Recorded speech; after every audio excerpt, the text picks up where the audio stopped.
Hello everybody, John Gregory here from Theme Park Tribune, bringing you a Disneyland area hotel room tour and review.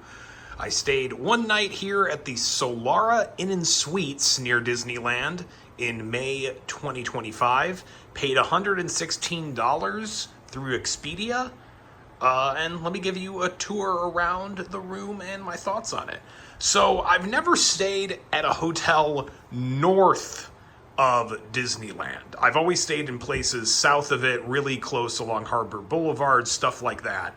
And since I was only here for one night, I was coming in for a Star Wars night, I wanted to give a cheaper spot north of the park a chance, and it turned out pretty okay. But let's just start the room tour by going back here towards the door. So it's a pretty small room, as you can tell. You basically come in the doorway and you are met immediately by your kind of getting ready area. One sink, but a large space that if someone else doesn't need a sink, two people could get ready right here. That's also where your coffee maker, your hair dryer are, your ice bucket, and yeah, pretty basic stuff. This is kind of what you'd expect around Disneyland at the 2.5 star level. This sort of, not exactly this location maybe, but this kind of setup. Turning towards the bathroom, again, pretty basic stuff. You do get some body wash, shampoo, and conditioner, unbranded, in bottles along the side. You get a pretty basic shower. It was fine. The water pressure was good. It got hot enough, but nothing too luxurious that I wanted to linger in here for.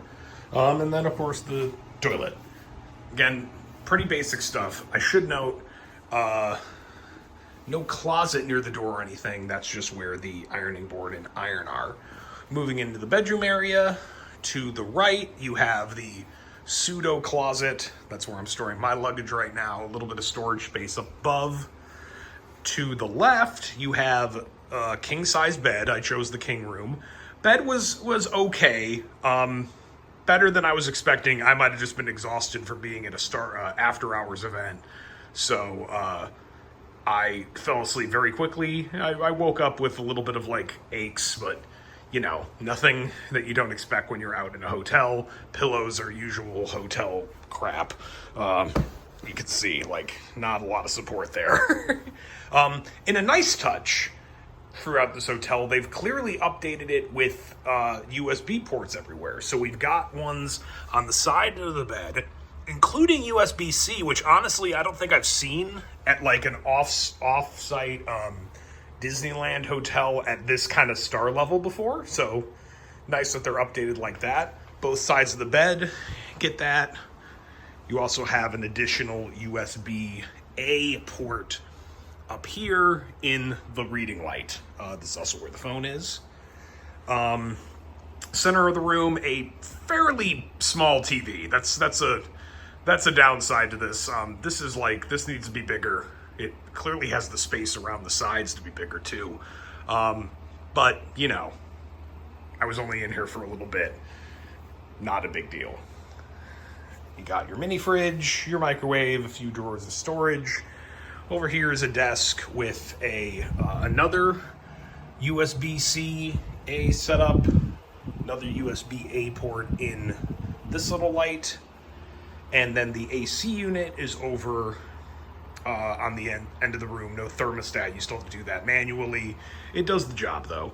A chair for reasons, and then a little bit of an outdoor view. I'm on the first floor, so I'm just backing right up to whatever is there. I think that might be, there's another hotel next door, but we're also pretty close to the RV park. But, you're not here for the view. Anyway, that's the whole thing. You can tell, it's pretty simple. And it wasn't the cheapest option available for these nights, but it was kind of really on the cheap end for the quality. It has an 8 out of 10 score on all the popular booking sites, and that's the kind of level I'll trust it. And it earns that. If you are looking for something pretty cheap and easy, just a bed to flop down on, that's reasonably comfortable and, will get the job done, I'd stay here again. I like that they've added some different amenities with the USB ports everywhere. That shows a sign of like they've upgraded this hotel fairly recently, at least per 2025. I believe this used to be a Ramada. Don't quote me on that, but that seemed to be what it was popping up on when I was trying to get an Uber here, so that's just my guess. All in all, a pretty good stay. The downsides are, it's pretty pedestrian, not a place you want to really linger at.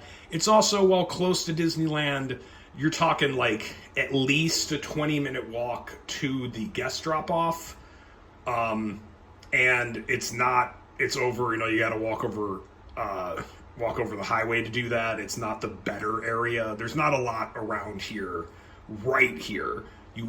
This is kind of removed from the rest of the hustle and bustle of the tourist area, where there's lots of fast food, lots of other restaurants, and up here it's a few motels, an RV park, and then there's a school right across the street, actually.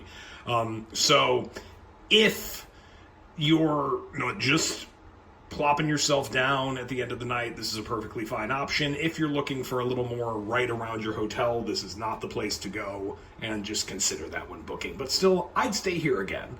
It worked out for my needs on this particular trip, where I was flying in and then going to an after-hours event, and I really didn't need to spend, I wasn't going to spend a lot of time in here beyond sleeping, and I just wanted to, get a good price. Anyway, that's the wrap on the Solara Inn and Suites review.